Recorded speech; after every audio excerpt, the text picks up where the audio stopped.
Westerhof, was, he was the boss. He knew what he wanted. When he got to Nigeria, he knew how to manage and how to get to what he wants. He's very vocal, somebody that, he can tell you off, can say anything to you and all that without anything happening. So you just have to comply with what he's saying. I was in the Real Madrid second team. Castilla. And in 1992, during the season, Hugo Sanchez was, injured. As the Mexican striker? Yes, the Mexican. And they wanted me to come into the team. That period, only 3 foreigners could play. The Osimhen has different, Osimhen is, Rashidi is very good, with the hair too, but he doesn't score so many goals, with the hair. But Osimhen is, good in the hair. He's, I think, he can dribble, but he's always, going too. So they are, I won't say maybe they are the same because of. I never knew Osimhen to have a very good shot like Rashidi. Welcome to the Playzone podcast. Hello and welcome. Playzone is back on the block once again. My name is Charles Anazodo, and as always, we have somebody here that is worthy of sitting in our studios by virtue of the fact that he's a member of the Order of the Niger. He's a man who has played at the highest level of football. But before I go any further, my co-anchor is with me today. My sidekick, my side gig. Me sidekick. Tunde, how are you? How are you doing? First and foremost, you should be happy that you see me. Mans was trapped in Jos. Oh yeah, I heard about your ordeal. I heard about your ordeal. It wasn't funny. It wasn't funny. How does it feel to be alive? Yeah. Good. Very good. The sad part about it is Jos is such a beautiful place. Magnificent place. Wonderful weather. Even better people. It's like seeing blood in paradise. Because at any minute, any moment in time, it can just pop off. That's a sad story. It's a really sad story, to be honest. But we're here for the good times. We're here for the happy times. Good to have you back, though. Thank you. Good to have you back. Our guest today has played at 3 FIFA World Cups. How many? Look, that is a major, major achievement. How many Nigerians have done that? He's also played at 3 Africa Cup of Nations. We're having a discussion before we came, into the studio, and he says it could have been 5. Can you just imagine that? It could have been 5. Well, that's just 10 years. Played 12 years for the Super Eagles of Nigeria. And my goodness, he's got a head that is... He's got a head like no other. And with that in mind, I do have a slight idea that you just might know who we're talking about here today. The head was so good. At one point, they used to say, probably had his own airline. He was quite a player. Yeah, he was. Real good player. But without further ado, I think it's only proper and right that we introduce our guest, the one and only Mutiu Adepoju, MON. Thank you so much for coming through. Well, it's my pleasure to be here. Thank you very much today, Charles. Good to see you. I hear you still play. You still play football. You're still very active. I know some of your colleagues who cannot run for 5 minutes anymore. But you're still there strutting your stuff on the pitch. Yes, it's what I love. Right from the beginning. So I've not stopped. I play every Sunday.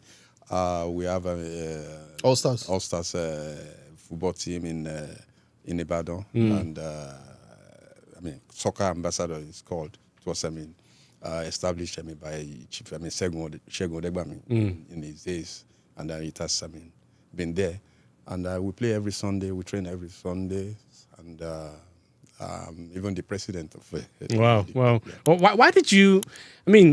You've been everywhere around the world, in this country as well. When you retired, why did you choose to go back to Ibadan? Because, your type, would expect that maybe you'd be living in some plush area in Lagos, Ikoyi. Or living abroad. That kind of sort of thing. But you chose to go to Ibadan. Why?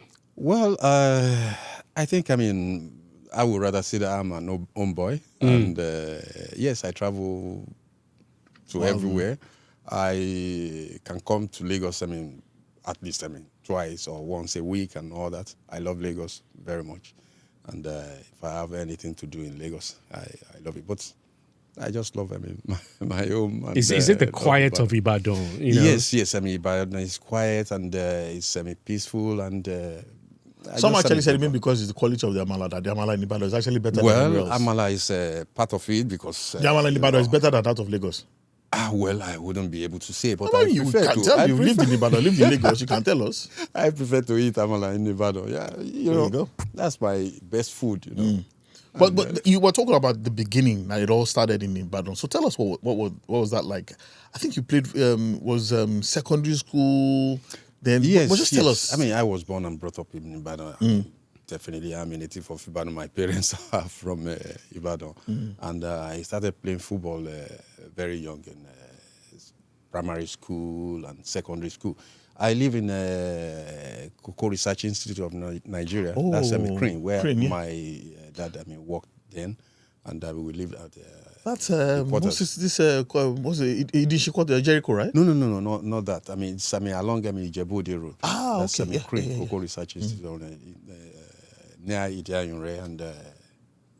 I'm a Lagos boy. I only just know the places. I don't know the names. And it's just opposite Crane. So your father worked in Crane? Yes, he worked. He was working in Crane then, and we were even born there. We lived at the quarters and all that. So that was where we started playing football. We had quite a number of footballers because Crane has a football team. Yeah. And then that plays IFA League. So we started in the junior team. Even before starting in their junior team, which was called Crane Cherels then. We play sets. We play in primary school. I went to Crane Staff School. And I don't know if you remember the Meji Lawal. Oh, yeah. Yes. That was where we started because we started together in Crane. And we started growing up. And I was invited into the Oyo State football team. Then, represented Oyo State in National Sports Festival in 1985 in Kwara 85. And from there was where I was discovered, seen, and I was invited to Lagos for the national team, probably under 17 then and all that, but I couldn't make it to the under 17. But afterwards, I signed for Famous Scorpions of Eruwa in 1986, and that was where I started playing league, second division league. Although previously, when I was in Crane, I played for, IFA League, Ibadan Football Association. Those ones they played at Olubadan Stadium. Yeah.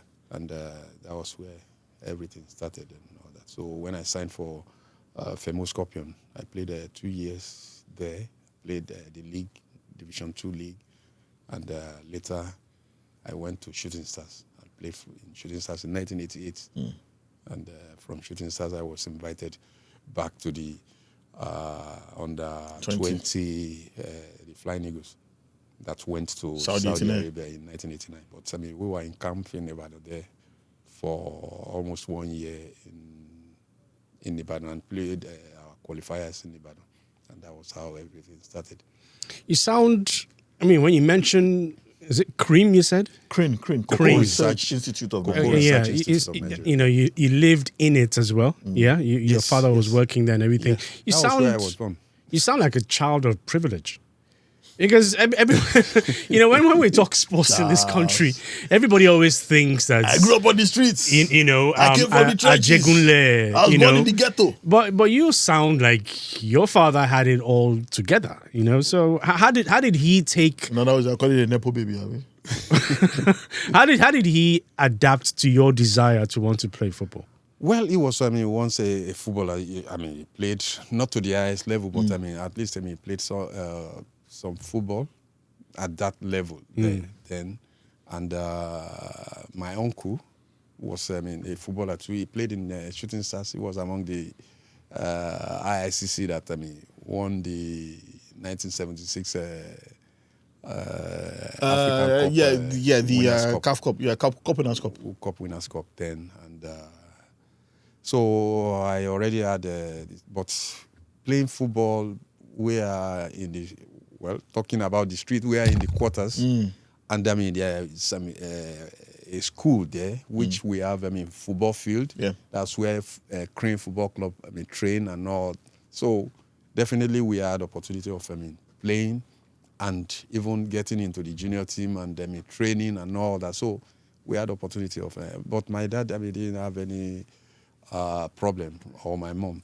Only that, when you go out and you are not coming back on time, and you get that's the problem. smacked. As You always. get smacked and all that. But So, but but the football in Ibadan then was really vibrant. The Principal's Cup was tough. Yes, I mean, there were some really good schools back then. Good schools, and Because I knew that the shooting stars used to actually recruit some of these players directly from those schools. And we had like Ibadan Grammar School. Yeah. This is Olivet Philip, from Oyo, Olivet, yeah. Bishop Phillips, and Bishop Phillips, yeah. Government College Ibadan. Then I went to Prospect High School and all that. So the Principal's Corps, then used to be very, very, very, very, tough and vibrant, and that's where they used to pick, players. So what was it like playing for Shooting Stars? Biggest club in the Southwest. It must have been an honor and a privilege for you. Yes, it's an honor, it's privilege. For example, when the likes of Chief Shegun Odegbami, Muda Lawal, late, and Felix Owolabi and all that, Ogunjobi and all of them were playing, we used to go and watch them. And I always feel like, being like them, playing in Shooting Stars, big club, the biggest club in, and so I was just building towards that. And when I had that opportunity of playing, Shooting Stars was in the second division then. Previous year before I signed, they already went to... were relegated, yeah. Relegated. And when I joined, we came back to the first division. So it's always, so, what we look up to. Yeah, but you were an Ibadan boy, playing in front of your fans, playing for the biggest club in Ibadan and the Southwest. So how and why did you make that decision to leave Shooting Stars and go to Julius Berger? Okay. It was, difficult. That period, when I got to Shooting Stars and I was playing very well. I told you, I was dropped from the... Yes, from the previous under 17. Previous under 17, under 20. And I had that opportunity of getting to Shooting Stars, and I was scoring goals from everywhere and all that. And they what kind of goals? Headed goals? And even with the foot, of course. Yeah. Because I could remember so many goals that I scored with the doubling the goalkeeper and shooting and all that. So when I was invited back, and I didn't look back again to the Flying Eagles. And we got the qualification for the World Cup. I was the highest goal scorer. Even in Shooting Stars, for us to get get back to promotion. I was the highest goal scorer too. So why did you leave? Everything was there. It was about getting better and all that. I had already gone to the World Cup. They have already seen me. Real Madrid. Scouts. Yeah. Precisely. No. Before we talk about Real Madrid, okay. The choice to leave Ibadan and everybody and everything and the good amala for Lagos. Yeah, that's what I'm saying. And it's about to get better. I was offered.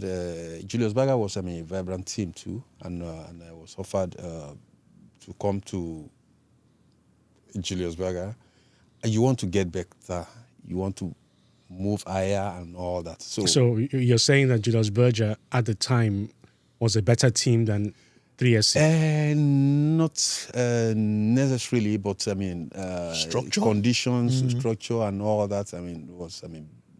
Because we talk about Berger, I think we talked about Berger in the past. Their kits were direct from Germany, original Adidas. Exactly. Euro 65 camp. What was the general manager, the famous general manager back then?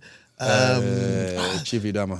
Daniel Idama. Was the setup was... Idama and all that. So after getting the promotion in Shooting Stars, and we went to Saudi Arabia and all that. So they just came And yeah, it was a very difficult decision, but I just had to leave. I want to hear the sub stories. When you were dropped, you were cut from the under-17.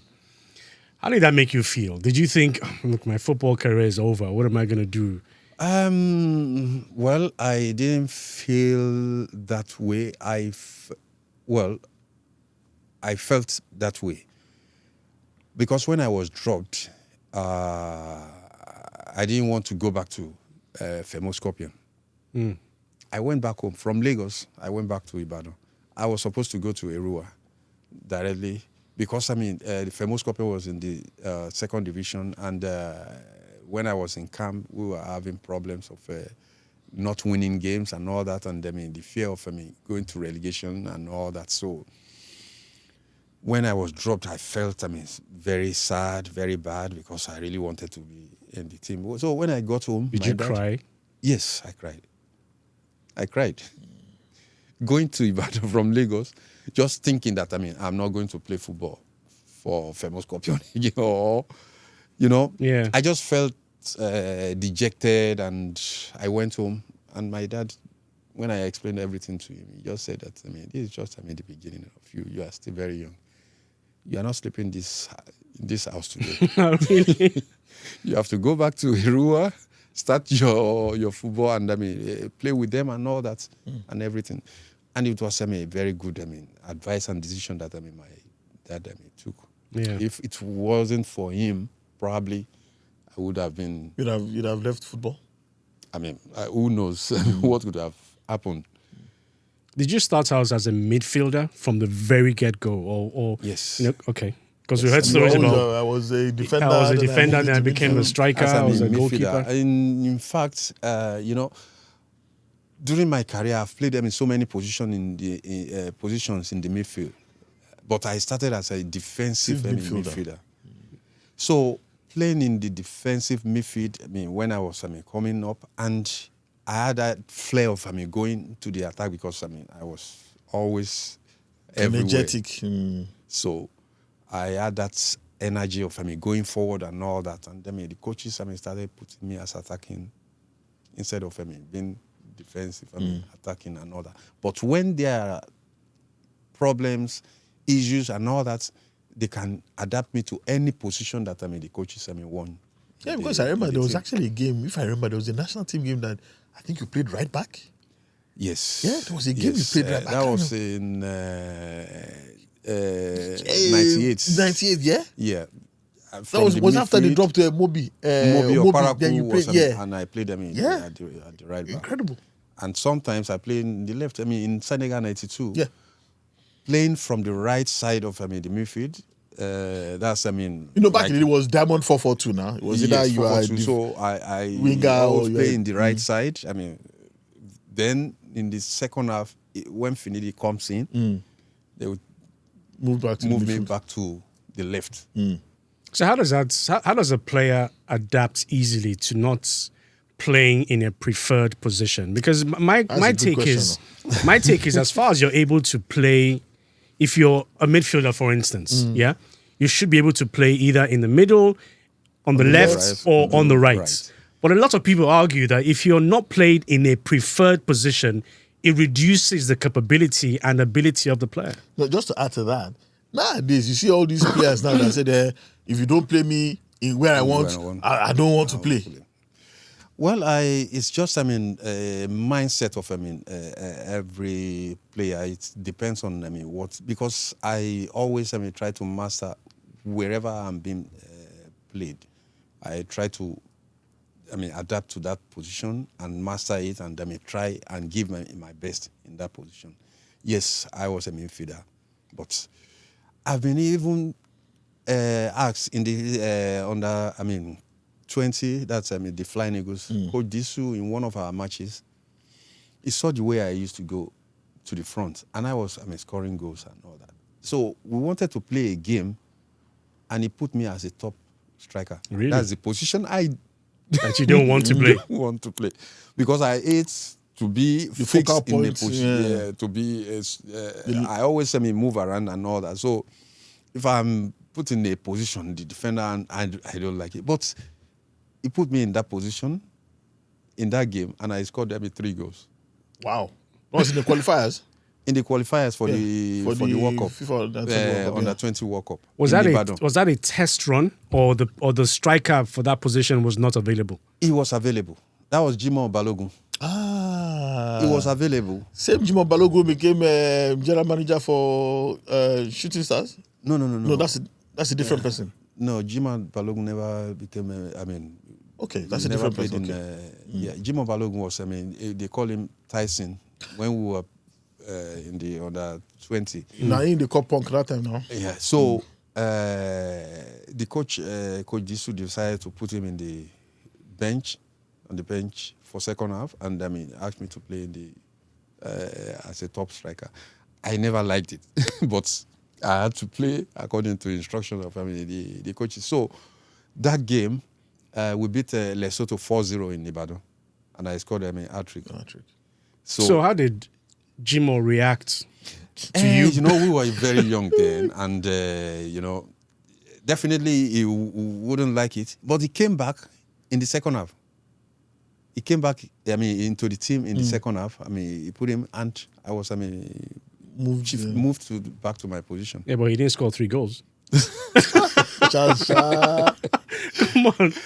So, because going forward, yeah. Any manager, would think that this guy scored 3 goals as a striker.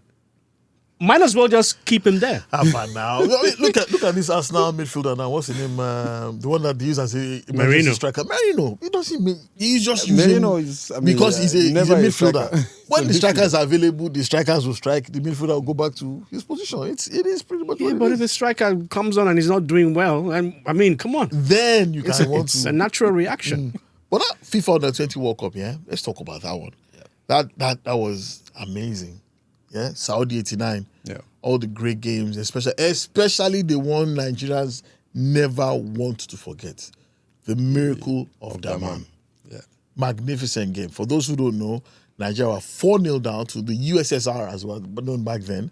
Yeah, halftime, but you guys came back and leveled that game at 4-4. 20 or 21 minutes to the end of the game. We started incredible. How true is it that the minister at the time came into the dressing room, abused all of you, and said, and this is me paraphrasing, but said that look at all of you, old men, you're playing against small boys and you can't get a win. Is that really what? No, is that really what happened? Okay, so what happened in that dressing room? In the first half we were losing 2-0, and the coaches made their corrections at the halftime in the dressing room. Yes, it's always normal then, the people and all that, but not the minister, because I don't think he was there at that time in Saudi Arabia, but they came into the dressing room, but not abusing us or talking anything. They were just we have to. And getting back in the second half, we considered another 2 goals. So it was 4-0. And we just talked to ourselves, what are we going to do? 4-0, we can't go with 4-0. We just have to do our things and all that. And we have to at least score 1, score 2. If it's 4-2, it's better than 4-0. More respectable. Exactly. So, and we just got back, and we didn't even feel anything about they have scored us 4 goals and all that. We just started playing our game. The fact was that we were 1 or 2 years in camp, and we knew ourselves the qualities that each one of us have. The Meji Lawa can dribble from the right. Or has shooting ability, powerful shot in with his left foot. And Christopher Nwosu is able to dribble from the midfield and all that. And I have my own connection with the. And the goalkeeper too wasn't bad too. Was not Lemmy? Was it Lemmy, sir? No. It was Angus Ikeji and Emeka Amadi. Yeah. So we just started that. At least we have to do something. We have to score and all that. And we had an opportunity of 2 free kicks. Yeah. Oh, yeah. 2 successive free kicks, within few minutes to each other. And he always, score goals, free kicks. So nobody is, dragged anything with him. When we have free kick at that. Christopher. And the thing is that let's just look for the free kick. So the first one we had, and he scored 4-1. And we said, which you are. So I held the ball in the midfield. I wanted to go, and they hugged me down. I said, this is another one at the edge of the 18. And he played it 4-2. And we said 4-2. Okay. There's still time. We can still. So the funny thing was that, a defender, what was his name? This guy in the lorry. Yeah, we can't remember his name, so just go ahead. It was 89, Yeah. So he just, came from the central defense and was, he gave him a pass and he started running to the, to the front from the defense. And the ball just came to him and he just hit 4-3. So it wasn't anything tactical from the bench. It was just, guys, we have nothing else to lose. Let's just go there and do what we can. Yeah, the coaches have made their corrections at the halftime, and the normal shout from the bench and all that, the normal jeering us up and all that. So then the last one, when we scored 3 goals, why not score 4 goals? So we just put more of our effort. And the Russians, they have already removed some of their players. After interestingly, 4-0, one of the players in that game, main players, Oleg Salenko. Salenko, he was the highest goal scorer in that. So he has been removed and all that. So Nduka Ojagbade, I knew he had very good speed. There is nobody that has Nduka Ogbade's speed in that team. He's very quick, very fast, and I got the ball from the midfield. He just took off. He was playing in the midfield behind me, and I saw his movement. He was running into the like. I just put the ball, the pass to him, and he just went. He beat everybody with all the defenders with speed, and he just chipped it on top of the goalkeeper, and that was 4-4. And that was when he said, we are not going to lose this game. Wow. And, it was unbelievable, to be honest. Very, like very Tunde said, yes. Nigerians are never going to forget that particular incident. There's so many incidents that involve you in Nigerian football that we will always remember. That goal at the Africa Cup of Nations. Which one? I also remember, I think it was Zubi Zareta as well. You scored against? yes. Yeah? In France 19. Yeah, those are incidents that we can't forget. But let's talk about your journey to the national team. Yeah?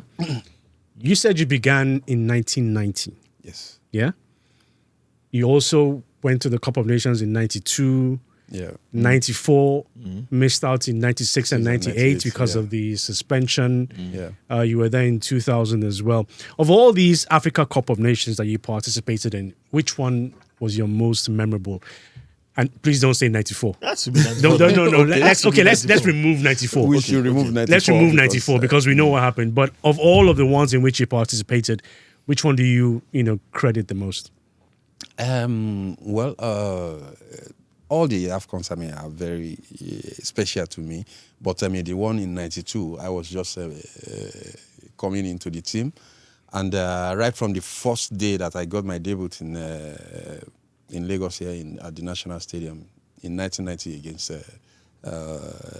Togo, we defeated them 3-0. And, I never looked back. And I've always been regular in the team because I played the 90 minutes. My first game, I played the 90 minutes, and everything was, good. Perfectly.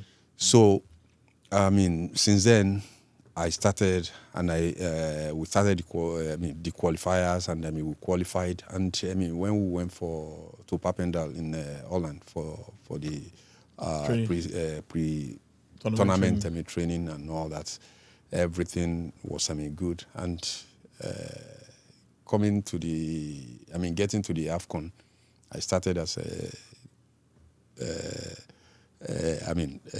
possibles. In the team with the first team and all that, and it was perfect.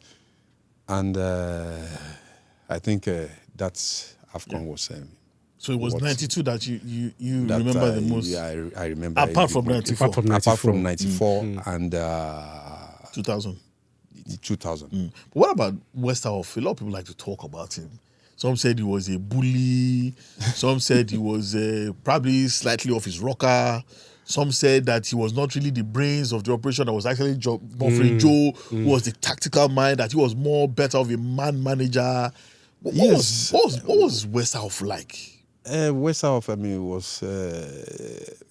he was the boss. He knew what he wanted. When he got to Nigeria, he knew how to manage and how to get to what he wants. The people he had to move with to get what he wants. But I'm not going to say it in a negative derogatory way and all that, but he's very vocal, somebody that he can tell you off, he can say anything to you and all that without anything happening. So you just have to comply with what he's saying. He can shout, he can say, "Hey, what are you doing?" And all that at trainings and all that. So he's somebody that very energetic and very vocal, and he says anything or however he feels. He was in place in 1990, right? Yeah. Yes. So that journey all through 1990, 92, 94. Getting to 94 and winning the Cup of Nations, yeah?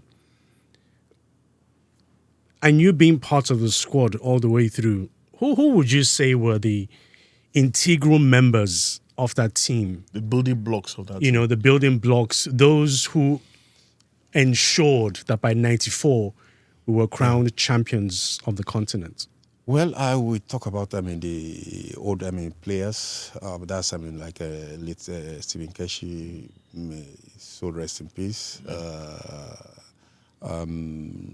Ego Avant, and those are the older ones that we met in the team. They have been in the team, and they are very strong in the team, and we learned from them directly. Sia, Uche Okechukwu, and late Uche Okafor, and likes of them, Rashidi Yekini, because Rashidi has been ahead. So those are the main guys that we met and we learned. At least for me, Okay. And they were able to take me with to receive you to receive me with love and all that and everything, and we look up to them and all, and I was able to be in the national team and all that, and that was what I did to some other players that came after me too. So they were the pillars. They were the ones that have been in the team and all that. So the team was built for 4 years, like what you said, and other players. There are so many other players that were in the team, like Unduka Ugbade and all that. Then some dropped off, and then some new players came in, like Okocha came in 1993.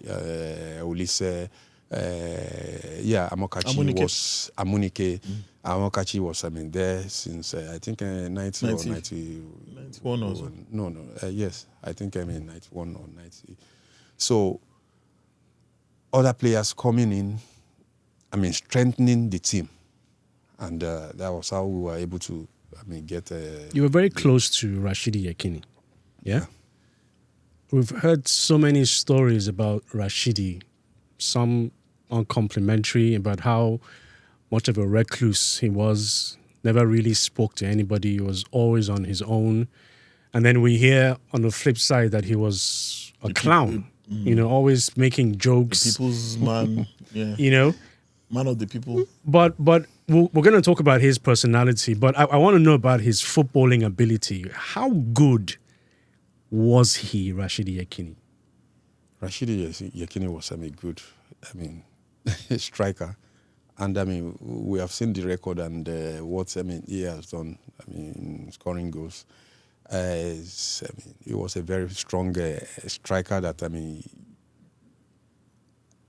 definitely you just. He's always there. His presence is always. Sorry to interrupt you, but there's a lot of young people that watch this podcast, and never saw Rashidi Yekini play. All they hear is stories. Rather sad that we really cannot go back in time, archives, and take a deep look. But would you say that Victor Osimhen is comparable to Rashidi Yekini? When you see Victor, do you see Rashidi? I think they are different players. Though with almost the same physique, but Rashidi, if you are beside Rashidi Yekini, you will see how huge and how strong. The giant, how strong and all that. And he has Proper very forward. good. Just put the ball for him. He has the strides. That he can run, he can shoot, he can block, he can do everything. But talking about dribbling and all that, he is not a striker like that. He's a striker that is a finisher. Just give him 1 yard of space. Give him space. He will just put it there and he will go, because he's very, very, very huge and very, very strong. If Rashidi was alive today, I want him to compare. Okay. So and Osimhen has different. Osimhen is Rashidi is very good. With the hair too, but he doesn't score so many goals. With the hair, but Osimhen is good in the hair. Is I think he can dribble, but he's always going to. So they are. I won't say maybe they are the same because of. I never knew Osimhen to have a very good shot like Rashidi. As a midfielder, the coach comes to you. I've got these two players, Rashidi Yekini in his prime, Victor Osimhen in his prime, as we see now. Who would you pick to be right in front of you? If we're left to you, left to me, Rashidi. So what are the similarities that you see in their game? The similarities strength, enthusiasm, and the fighting spirit, the fighting spirit, and everything. I think Osimhen dribbles. He can dribble, and he has speed and all that, and he fights and all that. And Rashidi cannot try to dribble or try to. Some would say that you're being. Just give me, just push it and just let me shoot. Some would say now, watching that. Come on, hang on. You're being biased because you played with Rashidi. You're biased. Yeah. Probably because I play with him. I can't play with Osimhen right now. Unfortunately, so it's unfortunately another. So I won't be able to say if I would prefer him than Rashidi. But I've played with Rashidi.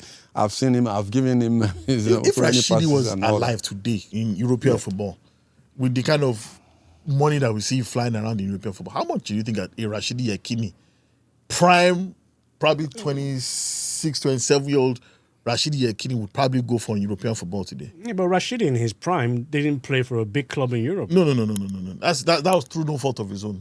No fault of his own. Whose fault would you ascribe it to? Well, these are people who played in Europe now. How much attention did they pay to African footballers back then? How much they didn't Amunike, who was in the 94 squad, played at FC Barcelona. Yeah. Sunday Olise played in the biggest clubs in European football. Arguably. JJ Okocha played for PSG. Amokachi played, for Everton Football Club. So to be honest, Rashidi was a focal point in the national team. And those ones started playing after Rashidi. And all these guys played in 94 now. The figures, they were calling now are not the same that back then. So that's what I'm asking. My argument if Rashidi was available now, how much do you think it would cost? Well, I think, it will cost, what I mean, a striker is worth now. No, they are buying striker. Liverpool bought Isak for what, like 146 million pounds? They are saying Rashidi is worth that? If it's to be now, you know, I mean, we're talking about, I mean, movement. Yeah. And that moment is not now. So if it were to be now, I think, I mean, he is going to be among, I mean, the best, Top I mean, in top, the world. I mean, Yeah, but in the moment where he was tops, he did not play for a big team in Europe. That's my point. Victoria Setúbal was the biggest team that he played for. So that's I'm saying that, and maybe it's because he was an African footballer, you know. And is it true really that being an African footballer kind of limits your level of success in European football? Do you agree? Well, during our Because it time also of brings me to an issue. How come you did not play for the main Real Madrid team? I will tell you the reason why. I was in the Real Madrid second team, Castellón? Castilla, and in 1992 during the season, Hugo Sanchez was, I mean, injured. As They the wanted Mexican me. striker. Yes, the Mexican, and they wanted me to come into the team. That period, only 3 foreigners could play in a team. They could only get, have 4 foreigners signed in the team, and they already had, the 4: Hugo Sanchez, George Agui, Protinecki, and Ricardo Rocha. They already had 4, and I was in the second team playing and doing very well. And then when Hugo Sanchez, had injury, they wanted to bring me, to substitute so that, I could play till the end of the season then. But unfortunately, the league that I played for the second team, I went to a shoulder injury.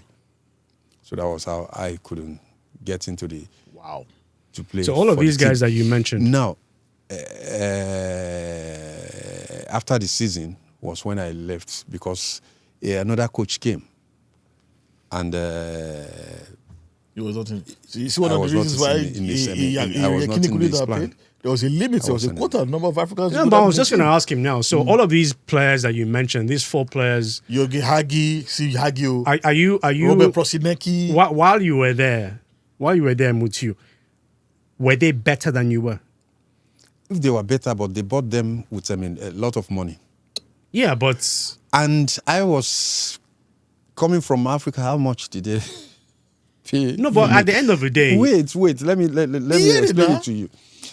Getting there, I was in the second team.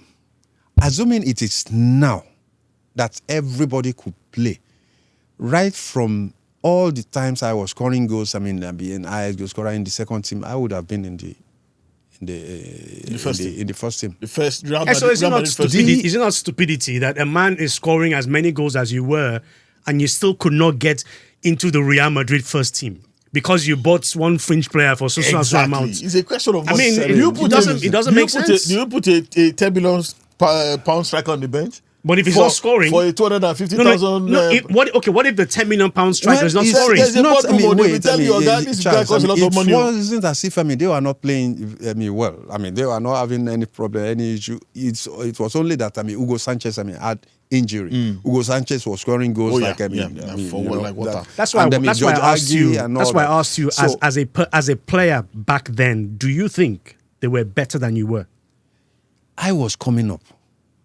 You understand? They were already established in the team. So, and if there is that opportunity of having me there and to compete with them and all that, there wouldn't have been any problem. They would see, but they have to remove somebody for me to come in and all that. I think that was just the reason why. You understand? So it's, that period, it wasn't like now that, everything is, open, free, and anybody can go to anywhere, anybody can play anywhere. You can even have an entire level made up of foreign players. Yes, exactly. So was it difficult being an African in the team at the time? And what sort of experiences did you have to contend with being an African player playing in the second side of Real Madrid? All the treatment and everything that they give to players was accorded to us, but getting into that because of, the limitation of, foreign players was the reason why I didn't play in the Real I don't Madrid. know if any Nigerian has ever played for the main team of Real Madrid. No, none. For Barcelona, yes. For Barcelona, yeah, of But course. Barcelona, of yes, course. Amunike There's Benga, and Benga, Okunowo. yeah, and then also Emmanuel Amunike as well. Amunike, yeah. But we keep hearing all this talk about racism in Spain now. Vinicius Junior, all the monkey chants and everything. Did you experience anything like that back then? Well, I never saw anything like as racism then, because I didn't understand what racism was. Yes, of course. But During you that understood period, Spanish now. You must have heard a few unsavory things. well, that's what I'm trying to explain. Probably I didn't see it As racism. I see it as Abuse. Opponents, because Trying to make you discomfort you. disorganize you and all that. Because definitely they say something when you go to play away matches and all that. And me, I always put. Nobody all those ever things called you a black monkey. No. Gave you a banana. They have, thrown beer Banana. to me. Beer. That's drinking beer Yeah. and Splashed on you. splash it on me. But never a banana. No, never a banana. In 2018, I was actually privileged to actually go to one of your former clubs, Real Sociedad, San Sebastian. Beautiful place. Very beautiful. Beautiful place. Very beautiful. You know the interesting thing? They remember him till today. I was speaking to the club president and I said, "Do you remember Mutiu Adepoju?" He said, "Yes, very well." Was a midfielder, but he called the year and I'm like, so are you guys still in contact with him? He said, "Well, not as much as we'd like to, but we still remember everything that he did there." And the stadium is even more beautiful now. More beautiful, They've yeah. refurbished it. I know it. And so why did you leave Real Sociedad? Because even the 2 days I spent there alone, it was like in heaven. It's like the second capital of Spain. The king has a summer home there. Yeah. Beautiful city. Beautiful city, yeah. During that period, I signed them 4 years. I came from Santander? From Santander, and when the contract was about to end in year 2000, the AFCON that I came to play, I had injury after at the final. You will recall that I didn't finish the final, so I had injury when I got back. The final, and I didn't play for some time when I got back to Spain and all that. And that was the year my contract is ending there and all. So they had a change of coach, and when I eventually started playing and all, the coach wanted something else, so I had to look for greener pasture. I remember in our discussion, I spoke about your progression from 90 to 2000 as far as the AFCONs are concerned. You missed out in 96 and 98. Yeah. 96, Olympics. Why were you not in the team? Good question. Because I was above 23 years old. So Yeah, there were but there three was- players. there was- So was Amunike. So was Amokachi, Amokachi. Well, and yeah, Okuchukwu. they What could happened? only have three, and I was never invited. I was never called to come. So I thought maybe because I was above 23 then, that was why I was not. You But don't they think there never- was anything political about I don't your know. non-invitation? I don't know. I don't know. I never processed it. But speaking about political, let's go back to your former coach, Clarence Westerhof. For all his good qualities, there was still a lot of talk about how he was a racketeer. He was more interested in managing and selling players. Remember But it's the true now. The issue of was Amunike to Duisburg or to Barcelona? He said it's true. Yeah. But let me hear from you. Was it true? Well, I don't know. I say it's true because- he was never the one that took me to anywhere. had an agent. I was already in Real Madrid when I was called to come in this 1990. So even before he came, I had already traveled to Spain in 1989. So I never, and he never spoke to me about Moving to this anything, club or moving that to club. this club or that. I say it's true because Victor Ekpeba good Victor amigo of Ikpeba yours. said the only reason Clemens Westerhof did not play him on a regular basis was because he rejected Clemens Westerhof's desire to take him to a club in Holland. And that is amazing. But that's his side of the story. Yeah, that is We haven't heard from Westerhof, but that's his side of the story. And we know a few players as well who benefited by virtue of allowing Clemens Westerhof, control their career. And I'm sure you know of this. Well, I don't know. Tijani Babangida is one. Is a very good example as well. I'm hoping that he will sit here one day. You see, all I do is, come to play, and all these things, because, like I said, all I do is play, no matter he what. He never came to me to say anything like that because I already had my own contract, my own this is so. Well, it's interesting how you never told us about how you made that jump from Julius Berger to Spain. I mean, that's Lagos, Nigeria, Spain. How did that happen? I think, they already... Saudi 89. In Saudi 89. And Paco Hento, one of the legends of Real Madrid then, came to Saudi Arabia. And they spotted not only me, myself, Chris Owen, and Dimeji Lawal, even Nunduka Ugbade. But Nunduka Ugbade, when he traveled, he went to Castellon. And myself, Dimeji went first. Then later, Chris O'Hare, then I joined them. So the three of us were in Real Madrid at that moment. So that was, how, the... So how did you go and tell them at home that I'm going to Spain? And I'm going to Real Madrid? It must have blown everybody's minds. It was, in fact, I never believed it too.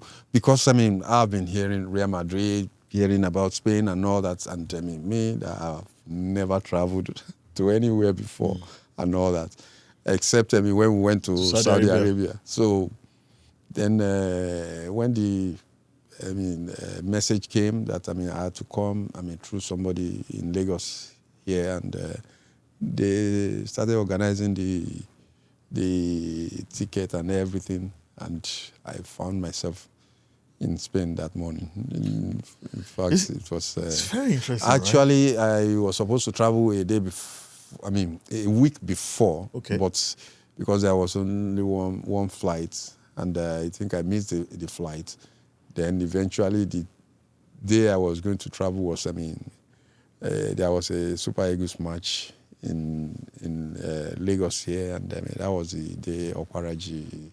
Oh, wow. I was supposed to, I was in camp with them in Ibadan. And I think against Angola. And I was in camp with them in Ibadan. After the Saudi 89, they invited me to the Super Eagles, but I didn't make the team. The professionals are the one that's... So, but unfortunately, I heard at the airport that, he passed on. I spoke about, you attending 3 World Cups, 94, 98, and then 2002. Which was very controversial. 2002, where you guys were arguing about money. No, that one. The fact that everybody said that late Chief Professor Odigbede, so rest in peace, took Mutiu to that World Cup to reward him for, was it loyalty or what did he say? He didn't merit, someone said he didn't merit a place in the team, that Odigbede took him just to reward him for longevity and loyalty. Is that true? Well, I don't know. People talk, and why I was never, I was not invited in after 2000 AFCON, because I believe I did my best for the country for, was it 10 years then? And I was never invited to come and play. I never knew what really happened. Because I was still very active. Shuaibu Hamudu, right? Yes. I was in charge of the team. It was, I was very active and playing in my clubs and all that. And I didn't just see the invitation and all that. You didn't reach out to anybody to ask why? Who will I? You're a senior player. Keshi was assistant to Shuaibu then, yeah? Well, I believe, if I was needed then, I don't, I never like controversy and all this. You're too gentle. Yeah, You're too gentle. You're too What will gentle. I do that? I mean, I will be fighting with somebody that, I mean, why didn't you invite So me? you on go to the- the NFF and slap your hand on the table. Kilo No. I would never do that. You know, if you are valued and I mean you are wanted, I mean you are going to be called. And when I didn't see it, I felt very bad, very very bad, because seeing my teammates, I mean, going to the AFCON and I mean me staying at home, Mali 2002, yeah. and looking at 10 years that I've given to the team and all, but there was nothing I could do about it. I can't be calling the coaches and all that. That why didn't it will be as if I was begging. For... So I just decided to keep my calm and stay and all that. So after what happened and all that, and when I was called to come, I even went to do. To England, before the 2002, for the training and all that. And Chief Nibide thought probably would be very useful to the team and all that in whatever, I don't know, but you never played the game at that World Cup. I never played the game, which was another painful thing, but nevertheless, I did my bits and I never had any... Sorry, I was leading up to someone when I asked that question, and it was about the 94 squad. Yeah, I can never forget, Mutiu, how you broke my heart when you guys lost to the Italian national team. Yeah, I've never seen that game ever again, and the effect on me resonates up until today. Sorry. What I want to know, thank you. You need a hug? So sorry about that. Yeah. What I want to know, what did the manager say in the dressing room? I want to know what you guys... When, halftime or full-time? Halftime, full-time. I want to know what was said by you guys as a collective and the managers as well. I want to know. Well, it was, you mean after losing? Before? After losing. Oh, okay. Halftime, yeah? And after Halftime. losing. Halftime, we never had, thought of, losing that game. Because, we thought, that before that game, a whole lot of things, happened in the camp. And, the coach Westerhof wanting us to change the hotel, and some of them the old guys and saying that we are comfortable here, and thinking that the coach saying there was some distraction in the camp. We have to change hotel and all that, and all those things back and forth and all that. Then, which I want to understand first. Some players felt more comfortable at a particular location. Yeah. Even though Westerhof wanted to move you guys someplace else. Yes? Yeah. Who were these people that felt you didn't need to move? Well, They can't beat you. They can't beat you. They can't beat you. Names. I want. He will not name their I names. the senior players and all the players. Let me just So-called say, Eagles Mafia back then. I don't know what you are talking about. Mafia. I don't. You don't go talk. You see, I don't know what you're talking about. The mafia. No, we heard there was a mafia. I still want you to tell me who those senior players are. But we heard there was a mafia. Stephen Keshi, Daniel Amokachi, was part of the mafia. What's his name? Oh, I can't remember now. We heard there was a mafia. But who were these players, Mutiu, that did not want to leave their comfort zone? We want to know. He no go mention them. I trust him. The senior, the senior players. Olise? Let me. Olise? Olise was just. Was it? Yeah, was it? Yeah. Hey, I'm grasping at straws now. Who? Don't worry about it. And they hear. You don't go call their names. So a whole lot of things, and back and forth and all that. But I mean, eventually we got ourselves ready for the game, and we went for the game. And in fact, it was the most painful match that Very. won, the most painful, because we had that everything. Even with what has happened, the referee. I mean, You said it was the most painful match in your entire career. I know where you're going. Yeah, leave me there. I know where you're going. You know, when you had opportunity of moving from second round into the quarterfinal, and we had just 2 minutes to the end of the game, and we lost it. So it's very, very painful, you know. And probably we would have gone past beyond that quarterfinal. Are you disappointed in Nigerian football at Nigerian the World football? Cup? Yes, At the because World Cup. At that World Cup. Kind of players that at the we've World had. Cup as a whole. Because you look at Pele at some point said if Africa was going to win the World Cup, it would be Nigeria. Yeah. Senegal, Cameroon, Ghana, Morocco. These are nations that have gone beyond Nigeria at the FIFA World Cup. Now we are not even qualifying. Are you disappointed in Nigerian football? Well, a little bit disappointed because we should have gone past what we have done in 1994, and I still believe we have the capacity, we have the players, but why we have not gone beyond that is what. Do you think our players are overhyped? Overhyped. I think we have players. Most especially, in towards in the AFCON, the last AFCON, and towards I think we've seen players that could deliver, and why we did not qualify for the World Cup is still. It's confounding. It's still a surprise. To me, because I believe we have the players. You know, another interesting thing, and actually a secret, and he never tells anybody, and very few people actually know this, is that Mutiu Adepoju actually has a UEFA A-license coaching degree. UEFA Pro. UEFA Pro, thank you. Yes. That's even higher than UEFA AO.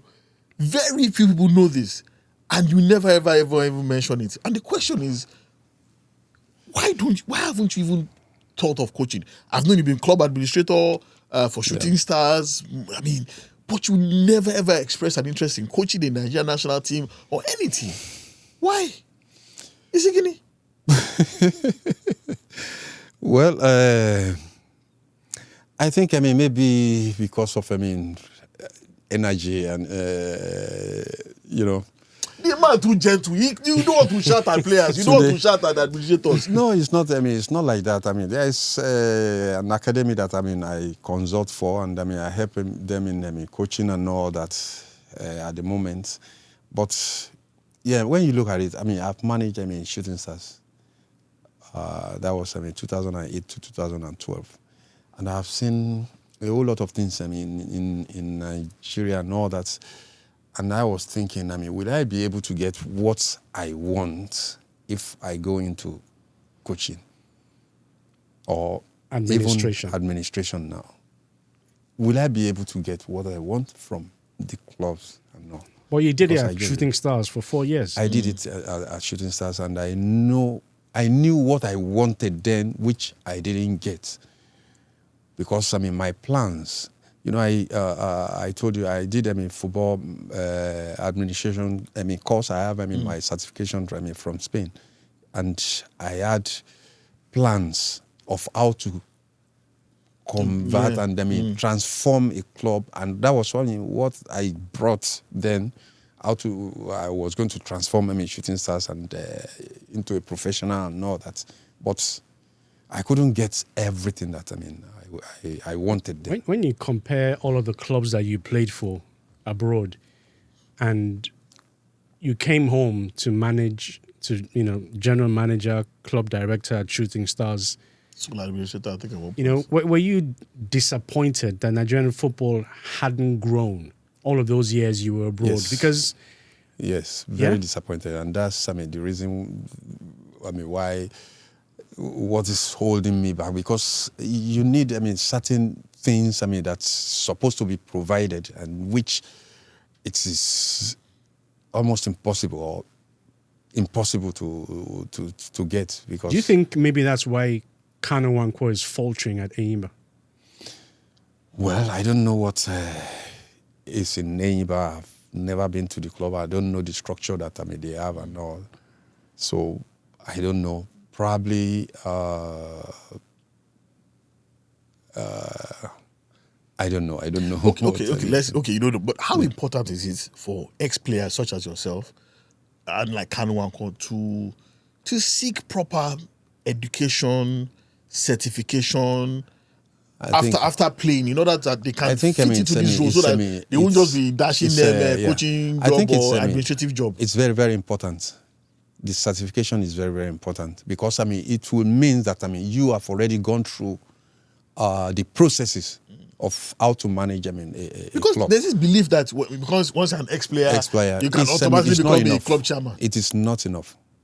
So I will say to you, please tell us categorically, the difference. It is not enough being ex-player to manage a club, because there are some certain technicalities that you have to learn and you have to know.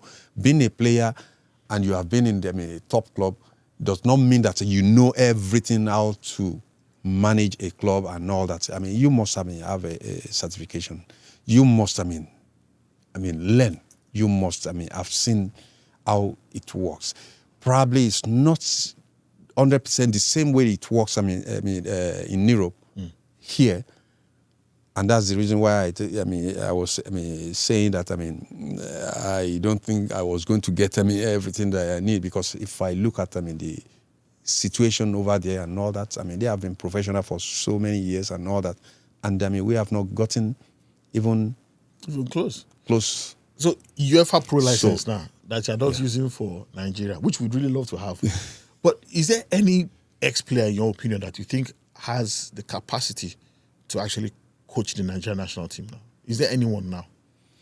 Well, I think Finidi has that capacity. He's doing well in Rivers. And, but before he went to Rivers, he was coach of the Super Eagles.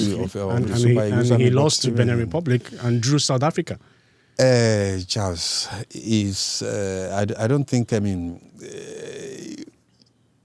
we are not, patient enough, with him. That's, what I just think, and the period he got, that, job, everybody was agitating, and we wanted to qualify, we wanted to do it and all that, and it's not that easy at that moment. Yeah, but my response would be, don't take the job if you're not ready for it, because Nigerians don't want excuses. We don't want excuses. If you're not ready, don't take the job and don't put yourself in that situation, because right now, whenever anybody talks about that qualifying series, you will always mention Finidi George losing to those. Even recall that it was part of the technical crew at that period and all that. But that moment was not easy for the team, and it was not given. I would rather say he was not given enough time to. So you mentioned Finidi. What about one man that a lot of people believe wants the job, deserves the job, but has never should get the job, but has never been truly, honestly considered for it because of some vendetta against him by maybe some members of the NFF? I'm talking about your former colleague Emmanuel Amunike. Yeah, Amunike. He's qualified. He's qualified. I think he's qualified. But I don't know what really happened at that moment, and I was never there, and I didn't know anything. So why do you think he hasn't gotten the job? Why? Why hasn't he been honestly, truly considered that Emmanuel, sit down, we want to interview you for the job of the Super Eagles of Nigeria? I don't know. How much you go collect? Why do you think that? How would I know? I don't know. I don't know why. He was not called. At that moment. But I believe he has done very well in the junior teams, and You know, all of these names that we mentioned have one thing in common. Which is the set of 94? Set of Set 94. of 94. Quite So fun. what is it? And there are What lots is of, it? I don't know What what is the it about this problem? set of 94. What is the problem with the set of a lot of 94? people- There are also the people that probably elevated Nigerian football and are also destroying Nigerian football. Destroying. Yeah, some will say that the set of 94 are also destroying. I won't Finidi, agree with that. Amokachi. They've called Olise. They've called that this I set of will 94 and they not, spoiled Nigerian football. that spoiled. Okay, because they have managed. Yes. Some the say Super that you Eagles. Eagles guys, managed. some say you guys feel very entitled. But if people, started saying, we are all Nigerians, and anybody can, feel that, he can coach, the Super Eagles. It's not a matter of, entitlement. It's a matter of, what we are, our job, and where we are, and all that. So it's not, I won't call it, entitlement. If you want, if somebody wants a job and they give it to him and all that, but that is not entitlement. I never went to anywhere and feel entitled that I'm supposed to be here. I played for the national team too and all that, and I can say that I wanted to, but I feel it is not my entitlement. If I'm needed somewhere, Well, they say because you're the first set to qualify the country for the World Cup. I think you won the people are just, AFCON. they are people are wrong, and they are just saying all those things about entitlement and all that. Why putting everybody and all that? Anybody can aspire to coach or aspire to do this and do that in Nigerian football. They are. Yeah. It's legal. They have played football and all that, but not a matter of entitlement. I see you're really upset about this. Yeah. Because we are put. We're all bunching you all into one basket, painting you all with the same brush. Because somebody was talking about Kano and all that, and talking about everybody. I feel alluded because I'm a 94 setter, I'm ex-player and all that. And when you are talking generally about all people, it rubs off on you. It rubs on me. So but let's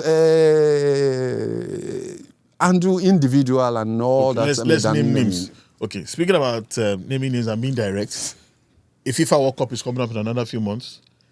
10 African teams are going. Nigeria is not going there. How much of a calamity is this for Nigerian football? And in your opinion, do you think the Nigerian Football Federation should resign en masse? Why should we worry? Italy no go 3 World Cups. Italy don't win. Italy no go 3 World Cups. Italy have won 4 World Cups in the past. Well, we've only done 2. How many did not win? When we do 3-4, then we can start having a discussion. Quarterfinal. Please, how much of a calamity is this for Nigerian football? If it is, then should the NFF resign? Well, let me just take it one by one. Is this a calamity for Nigerian football? Calamity, I won't say it's calamity. Although it's very bad. And Nigeria is not going to the World Cup 2 consecutive times. That's 8 years. It's, the last time it happened was in 2006 that we didn't go, and it never happened till now. So it's bad. It's not good. Nobody is happy about it. But calamity, I won't say it's calamity. Now the NFF, if they should go, we will recall that the NFF that is there, we had an administration before them. for 8 years before them, and but Anazodo went for 1 World Cup and they missed out on 1. Yes. Now this one has missed out on has been happening. So maybe he deserves another chance to miss out on another. God forbid. God forbid. I also be like. No. That's not going to happen. I'm very sure the next World Cup we're going to qualify, and probably, not probably, everything that happened this period should have been noted, and that's what they said when we didn't qualify for Qatar. But I want to know, this 94 squad, I'm really concerned about this 94 squad. I hear there was, maybe still is, a lot of disunity amongst all of you. You're not exactly very friendly with one another. Why? What is it? Is it the level of competition amongst you lot Are you that, still fighting over match bonuses? that has led to you guys not liking one another? Well, for me, I don't think I have any issue with anybody. I'm not fighting with anybody. Unsurprising. And It's not surprising. You're a gentleman with you. I talk to everybody. I don't have issue with anybody. Yeah, Mutiu, this is not about you. What? Let me just say things. There is one Yoruba adage that says "Ogun omode kon sere fun ogun odun." That's 20 children cannot play for 20 years. Consecutively and all that. So everybody has their own ways, their own parts, and everything that they do. But when we come together or when we see each other, we talk and. No, but I hear that in that 1994, Gongo, like you guys had factions in the squad. There were factions in the squad. No, there wasn't any. People who thought that they were bigger than the others. Wait, was that 94 or 98? 94. I'm talking about 94. Because 98 is Suru today. 94 had its own problems. I'm talking about 98. No, Mutiu. 94, sorry. 94. We hear factions, that a lot. If you are talking about factions, we hear as well that Rashidi scoring that goal, the very first in 94, that everybody made a lot of people dislike him as a player. Mutiu, tell us what exactly went on. Well, I don't know why people are talking like that. Maybe a lot of people. Well, I don't know what happened. Every individual has their own ways of things. I was very close to Rashidi Yekini. You understand? And I was in the bench on the bench that match, and when he scored, we were jubilating on the bench. We cannot go to the field, and he came and entered into the net and was. Then afterwards, the players came. It was Uche that came from behind. Nobody celebrated. We didn't see anybody around him. I didn't even have an opportunity of seeing until when people started talking about it and all that. And I can't recall that, there was no... Because that never came to my head that, why people are not with him. I knew. And I've never seen even the video or the... look at that so clip. I don't know what really happened, and I won't be able to say, or I can't say anything about that. But all I know is that I was very happy. He scored a goal, we scored, and everybody was happy from the bench. Where we were. Wow. So as a person, what kind of man was he? We heard that at some point he ran mad, lost all his money,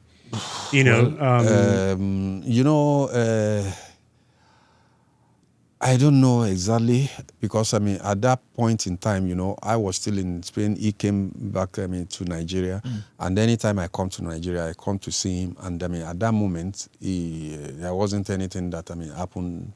He never had any issue. But until later that I heard the same thing too, that they said.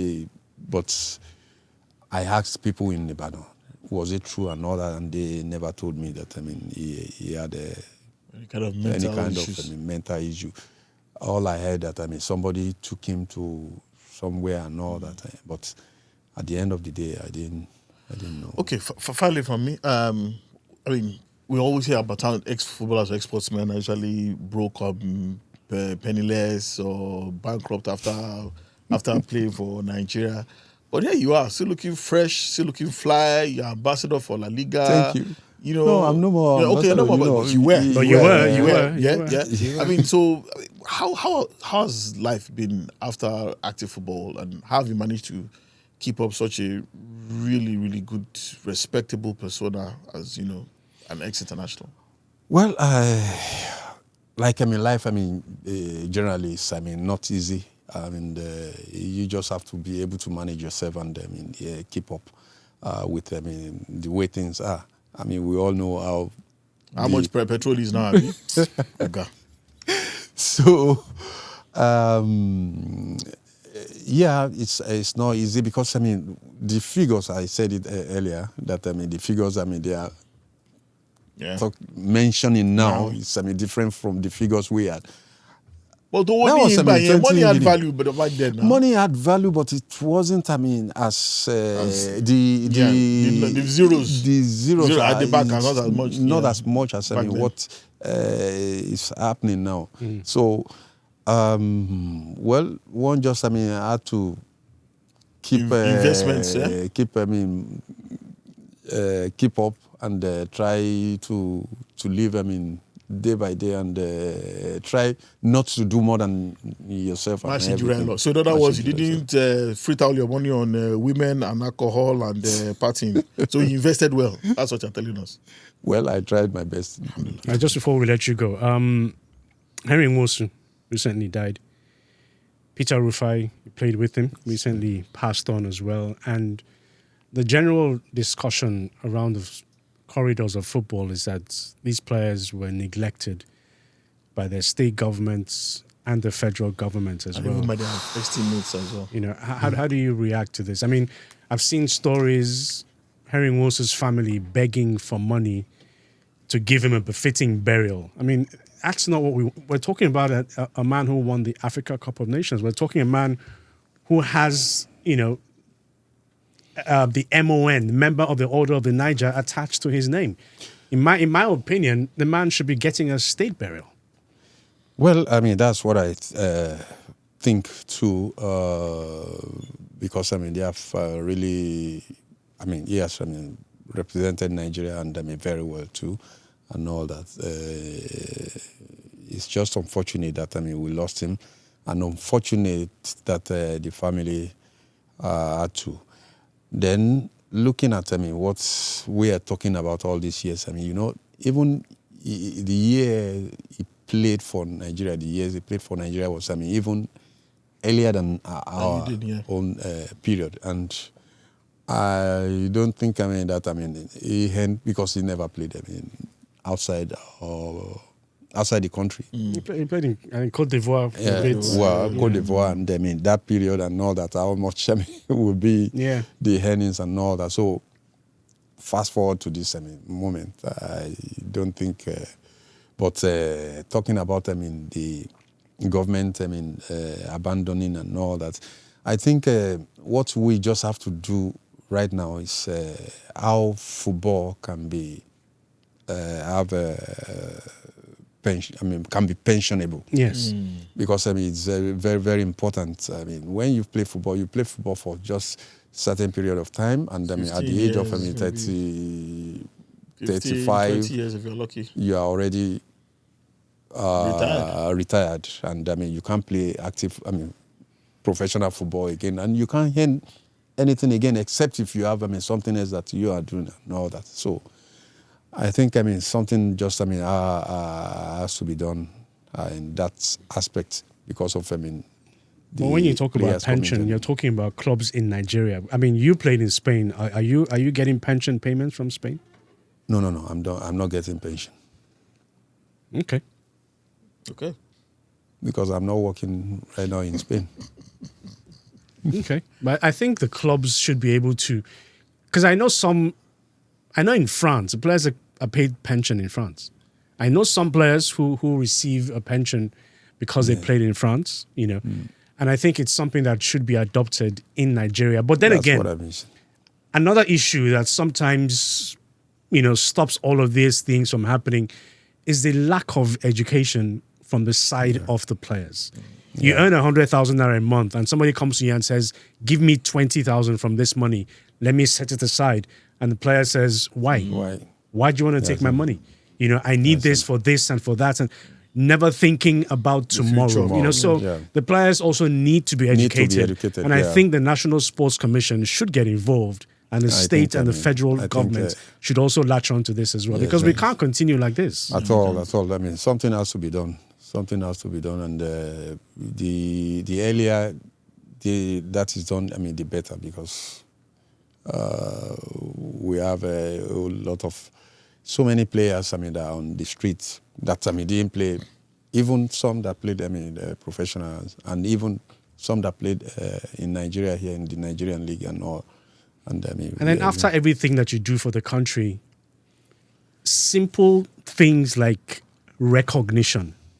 Friday Ekpo was or here, a proper was burial. seated right here and said that tournaments like the Africa Cup of Nations invite some of these former athletes. No, that was me actually. I was the one advocating for it. Like, Yeah, like Etim was here. Every time maybe a Nigerian national team goes out, take some legends like you, just to be with the team, give them support, give them I don't know, like some moral backing. Just like we've been there, we've done that, that kind of thing. Well, I think we've not adopted that kind of. Because they are taking every manner of person, from hairdressers to drummers to drivers and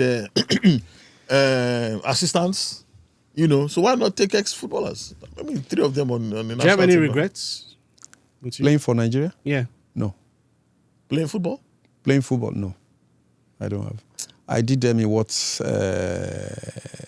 I mean, my ambition was to be a professional footballer.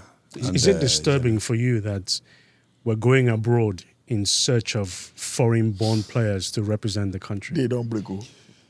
Well, I think, in some aspects, but if those, we need to do something, in Nigeria for Nigerian players, because this, where everybody started from. And if there's great players that can come from abroad, it has always been like that. Some players come from abroad, to come on. So they are eligible to play. I don't have any, but definitely in Nigeria we have to do something so that we can. One more. We really have to go. Yeah, I know. You see our producers and our director. Would you rolling their hands outside? What do you think is best fit? Very quickly. What do you think is best fit for the Super Eagles? A local coach or a foreign manager? No, you see the answer. Well, I don't have any problem about the coaches. It doesn't matter if a coach is foreign or Nigerian, as long as that coach is capable. I don't have that it has to be home based or home based or foreign. Oh, right. Okay. As long as there is he's capable of I think that's fair. Okay. Mutiu Adepoju, gentleman, Mutiu Adepoju, MON. Thank you so much for your time. Time flies when you're having fun. Oh, yeah. I had fun. Yeah. You did too? I did. You still need a hug? Although I didn't get the names of those players in 94 that did not want to leave. I tell you. I wanted those names. Yeah, I wanted those. I'm sure Nigerians wanted to hear those names as well. Because that loss to Italy was sorry bad. about that. It was bad. Another one that hurts me as well. Nigeria's lost to Denmark because we were looking at Brazil. We were thinking of Brazil. No, they spent the night arguing over bonuses. Goodness me. Wow. Goodness me. Anyway, we got to go. Thank you all for watching the Playzone podcast. A big thank you to our special guests, Mutiu Adepoju, MON. Next time we come here, another very important individual will be sat right there and we'll be talking nothing but sports, yeah? Watch this space. Thank you for watching. Welcome to the Playzone podcast.